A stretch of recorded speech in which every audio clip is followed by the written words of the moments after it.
मसाले के बिजनेस की। तो मसाले के बिजनेस के लिए यदि हम पहले रॉ मटेरियल की बात करें, तो रॉ मटेरियल में आपको हल्दी लगेगी, मिर्ची लगेगी, धनिया लगेगी और इसके अलावा जितने भी रॉ मटेरियल होते हैं वो लगेंगे। सेकंड चीज़ आती है मशीनरी की। तो मशीनरी में आपको क्या करना है, एक छोटी सी चक्की लगाना है, उसके अलावा एक सीलिंग मशीन आती है जो प्लास्टिक पन्नी को पैक करने के काम में आती है, और वेटिंग स्केल आता है जिस पे आप मेजरमेंट कर सकते हैं, आधा किलो, 1 किलो, 500 ग्राम, इस तरीके से मेजरिंग स्केल लगेगा। इसके अलावा दोस्तों आपको शुरुआती दौर में कुछ रिक्वायरमेंट नहीं है। अब बात करें लाइसेंस की, तो लाइसेंस में यदि आप चाहते हैं कि हम लोकल लेवल में ही स्टार्ट करेंगे, तो आपको फसाई का रजिस्ट्रेशन चाहिए, उसके अलावा कुछ नहीं चाहिए। और यदि आप उसको ऑनलाइन भी ले जाना चाहते हैं या बड़े लेवल पे स्टार्ट करना चाहते हैं, तो इसके साथ साथ आपको जीएसटी रिक्वायर्ड होगा। और फसाई में भी एक चीज़ है, इसमें 3 तरीके के लाइसेंस होते हैं। छोटे लेवल के लिए सिंपल 100 रुपीज़ का रजिस्ट्रेशन होता है, 100 रुपये मात्र रजिस्ट्रेशन हो जाता है।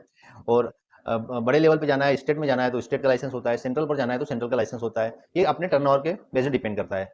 तो रॉ मटेरियल की बात हो गई, आपकी मशीन की बात हो गई, लाइसेंसिंग की बात हो गई। चौथी चीज़ आती है पैकिंग की। तो यदि हम देखें तो हम घर पर ही मिर्ची से मिर्ची पाउडर तैयार कर लेंगे छोटी चक्की के माध्यम से, हल्दी गार्ड से हल्दी पाउडर तैयार कर लेंगे, धनिया से धनिया पाउडर तैयार कर लेंगे। इसके बाद पैकिंग के लिए हमें क्या करना है, 2 तरीके का ऑप्शन है हमारे पास। तीसरा तो हम बाद में जाएंगे, जो सिलेंडर प्रिंटिंग होती है उसकी बाद में बात करेंगे, यदि बड़ा लेवल हम बिजनेस का अचीव कर लेते हैं तब उसकी रिक्वायरमेंट होगी।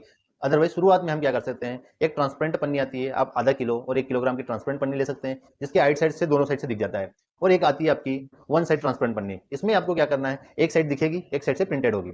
इन दोनों में से कोई सी भी आप रिक्वायर ले सकते हैं। इसमें आप अपने मसाले को आधा किलोग्राम और 1 किलोग्राम की पैकिंग में तैयार कर लीजिए। आप इसको सीलिंग मशीन की सहायता से अच्छे से सील कर दीजिए।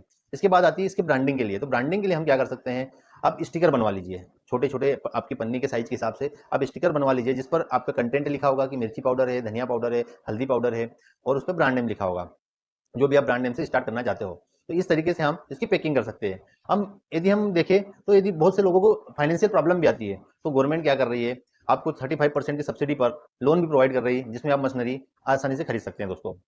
हमारी पैकिंग हो गई। इसके बाद हमें क्या करना है, इसकी मार्केटिंग करना है, जो सबसे मेन काम होता है। तो मार्केटिंग के लिए आपको क्या करना है, 2 माध्यम आज की कंडीशन में उपलब्ध है आपके पास, एक ऑफलाइन माध्यम है, एक ऑनलाइन माध्यम है।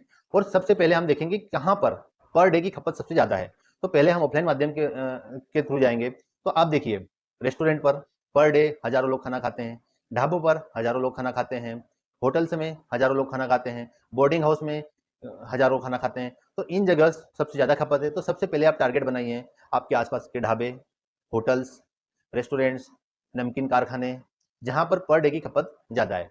इसके बाद आपको क्या करना है, जनरल यूज़ के लिए भी इसको मार्केट में लॉन्च करना है, क्योंकि घर पर भी तो हम खा ही रहे हैं, लेकिन क्वांटिटी कम लग रही है।